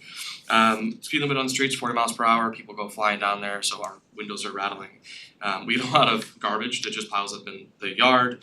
And the front yard right now is really unusable for us in its current situation. So the plan, when Tom came out, we talked about what we wanted to do with it.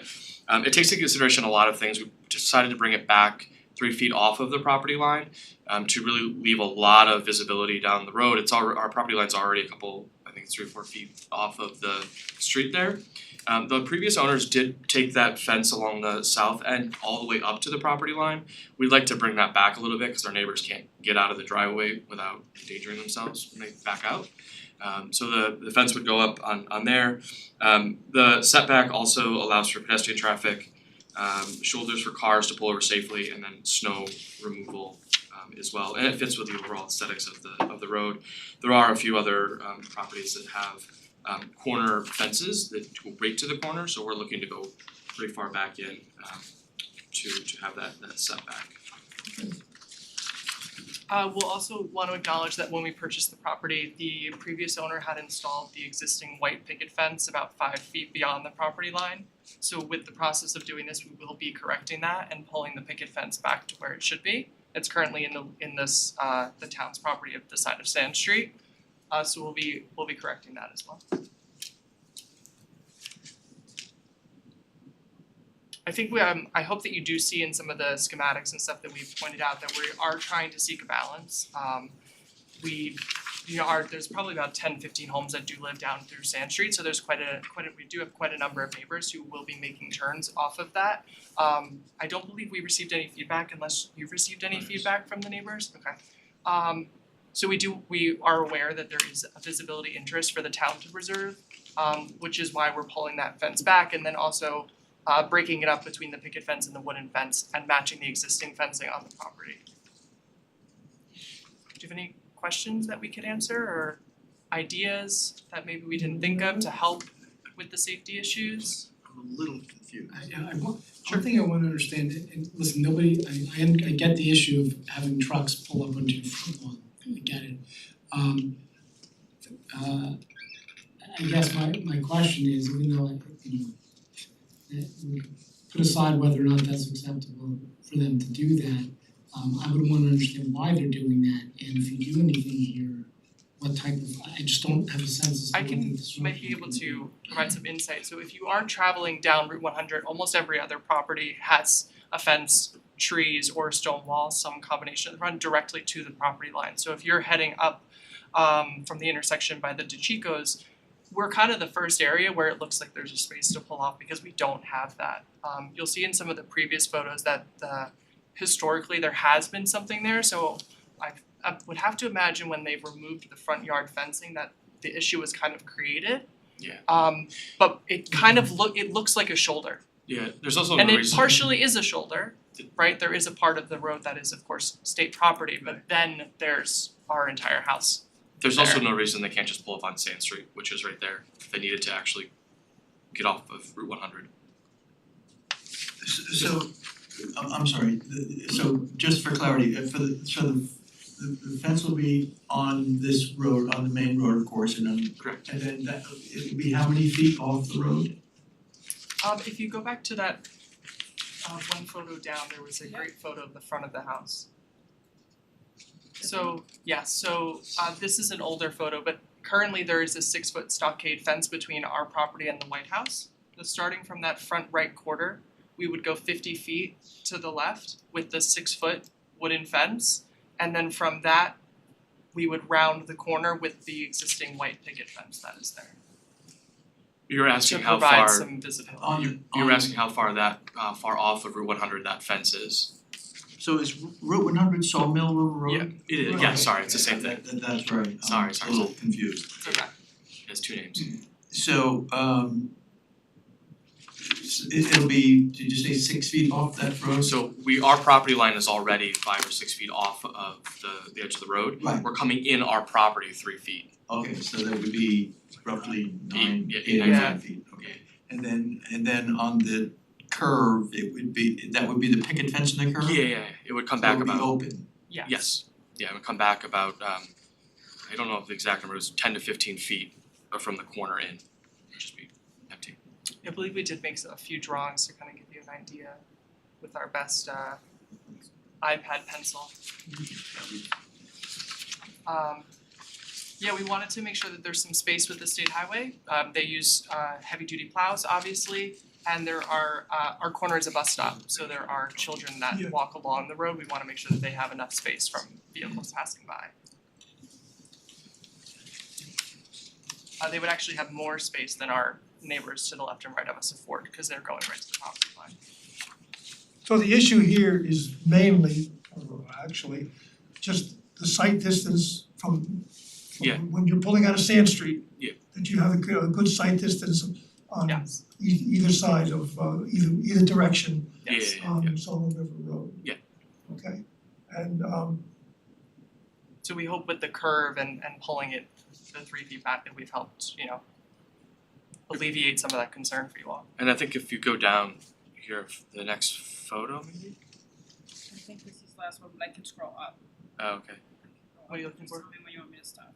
I added a picture from the side that showed the visibility. It might not have made it. We resubmitted some stuff. Oh, I wonder if I have it separate.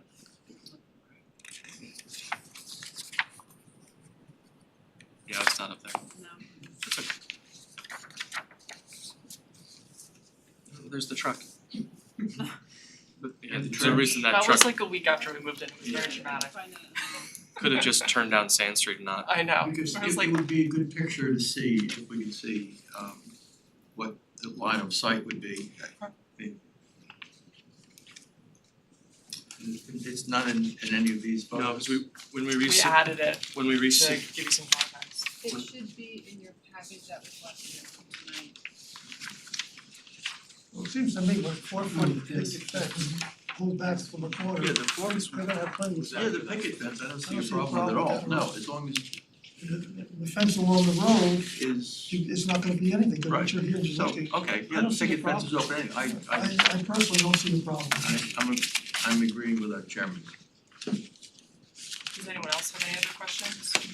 Or- No need to stretch this out any longer. In my opinion, you might have a different opinion. No, Lauren might have a different opinion, Ron, whatever. Using my goal overall.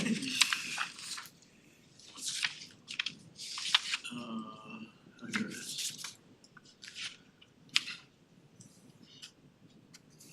Okay, I have no questions. Everybody's finished? So what are we actually varying here? The sight distance situation, what are actualities? I mean, there's no, The board is charged with fencing at an intersection, two roads meeting.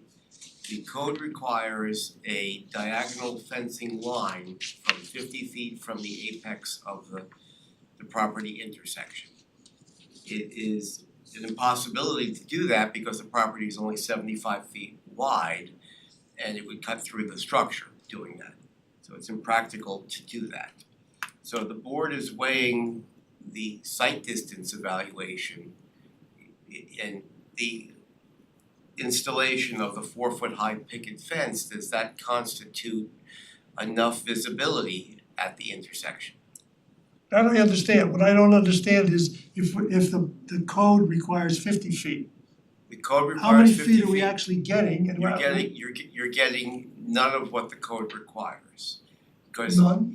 They can't comply with it. they can't comply, that's why they're here. So they're proposing 25 feet Okay, and then doing an arched radius. that's what I'm looking for. Yes. So if we decide to issue the variance, it will be for 25 feet as opposed to requiring 50 feet. That is Is that correct, correct? sir. Yes. I wanna, whoever may propose this motion, hopefully it won't be me, But we'll have to know what the numbers are. The only fence that we're ruling on is the white picket fence, correct? Cause the fence on the main road, The corner, that's all you're doing. we're just dealing with the white picket fence. 25 feet. 6 foot high fence on the main road is a compliant height. Right. And we don't Right, so issue that's permits fine. for We're just fencing. dealing with the white picket fence. It's only at the corner. And it's, instead of being 50 feet Right. as required, Right. they wanna be I'm 20. sorry, I'm very No, no, I- tired tonight. We usually don't go Well, all night. you're one of those unfortunates that still go to work every day, see, I don't do that anymore. Makes two of us. So what we're doing is we're actually giving it, I got we're actually proposing, or they are actually proposing to us Right. for a 25-foot variance. A 25-foot variance, okay. This way we have it correct for, again, whoever. Our chairman, as Should be usual, s- has made this completely transparent. Alright, I've heard all I need to hear about it, and the board has heard all they need about it. There are no people online or in the room to address this application, so I'm gonna move that we close the public hearing. I second the motion. Chairman Giordina. Aye. Mike Nolan. Aye. Ron Genzeg. Aye. Warren Gottlieb. Aye. Captain Derrick. Aye. Okay, So now, we need a motion. okay, yeah. Warren, what do you No, think? we do it. Oh wait, I'll do the motion, okay. I would like to make a motion on the home located at 400 Shaw Mill River Road, Millwood, New York, AKA Route 100. That the applicant has requested to install a fence which would require a 25-foot variance of the exclusion zone. Is that correct That is correct, sir. terminology? Okay, for the following reasons, the home is on a busy road. Route 100 is a very busy road. They have problems with the speed of the cars, the people parking on their property, just a general loss of privacy on the whole. And I think that the fence would probably give them a sense of a greater sense of privacy and enjoyment of their home. The granting of this variance will not create an undesirable change in the character of the neighborhood. The benefit sought by the applicants, as per Tom DePaul, it cannot be achieved by any other feasible method, as it's impossible for them to put this fence in according to town rules. The requested variance in the context of the request is, while it may be considered substantial, the property is quite small, and there really is no other way to do it. It will not have an adverse effect or impact on the physical or environmental conditions in the neighborhood. In fact, the applicants state that most of the neighbors already have fences, if not all. There are no neighbors who are present or have written in opposition. It is potentially a self-created hardship in the fact that they would like to put the fence up, but the benefits would certainly outweigh the hardship, self-creation of the hardship. Therefore, Before you finish, can I yes, add sir. one amendment to yours, I don't want to step on your toes. Please do. But I think we should have in our motion that the location of the proposed fence will not in any way negatively affect the site distances on Route 100 and will not be a safety issue. Now you can finish. And therefore, our rules on fencing is you have a fence contractor set up for this already? So we normally would say 6 months to start, a year to finish, but I suspect that will probably happen in a faster period of time. Friday. I'll second that motion. Chairman Giordina. Aye. Mike Nolan. Aye. Ron Genzeg. Aye. Warren Gottlieb. Aye. Captain Derrick. Aye. You have your variance? Good luck. Yes, thank you all very much, appreciate it. Have a good night. Do we have more? One more. I don't have it on my list, I don't have a name. Friends with variance. It's on the back. Oh, sorry. Okay, June Quinto. It's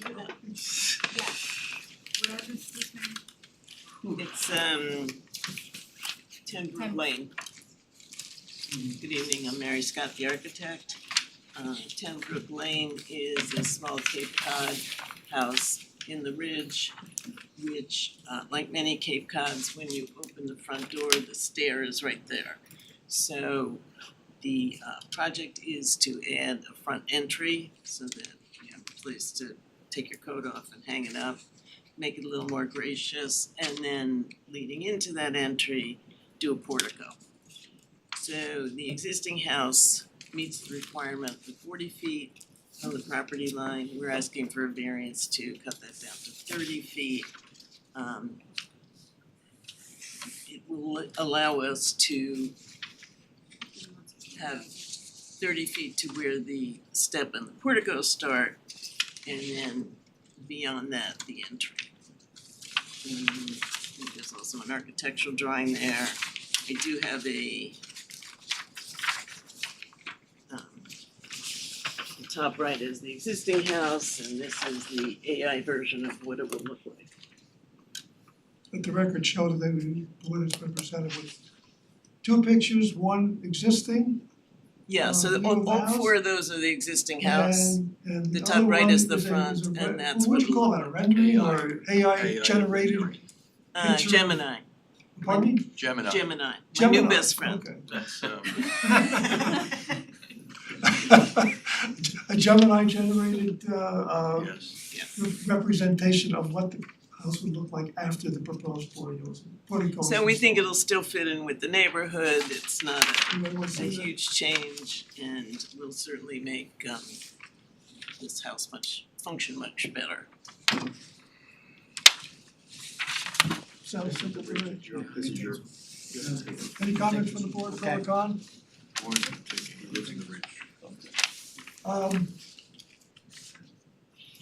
Chief, anybody in the room want to speak to this application? Maybe we can report someone. Obviously not. We don't have any hands raised online, do we? No hand, nobody online. In that case, I will move that we close the public hearing. I second the motion. Chairman Giordina. Aye. Mike Nolan. Aye. Ron Genzeg. Warren Gottlieb. Aye. Kathleen Darazan. Aye. You're on, Warren. Alright, this is, I'd like to make a motion in connection with a application for a front yard variance of 10 feet at 10 Brook Lane, Chappaqua. The construction of a portico attached to a one-story home in Chappaqua Ridge. And I move that the application for the 10-foot front yard variance be granted for the following reasons. First, the granting of the variance will not create an undesirable change to the neighborhood. Actually, I think it will be a positive change to the neighborhood. Can the benefit be sought by some other method? No, I know the houses in this neighborhood, if you wanna have that type of access to your house, this is basically how you can achieve that. Is the requested variance substantial? I don't think so. It seems to be relatively minor. Will there be an adverse effect on the physical environment or conditions in the neighborhood? No, I don't believe so. Well, again, I think it would be competitive in the neighborhood. Is the alleged difficulty self-created? You could argue that it is because we leave it as it is, but I do think that the benefit to the applicant far outweighs any negative, if any, to the community, and I don't think that there is. So it would be 6 months to start, a year to finish, and how long do you need? Foundation survey, please. Foundation survey. Have a second? I'll second that. Chairman Giordina. Aye. Mike Nolan. Aye. Ron Genzeg. Aye. Warren Gottlieb. Aye. Kathleen Darazan. Aye. You have your variance? Thank you. Good luck, Mary. Aye.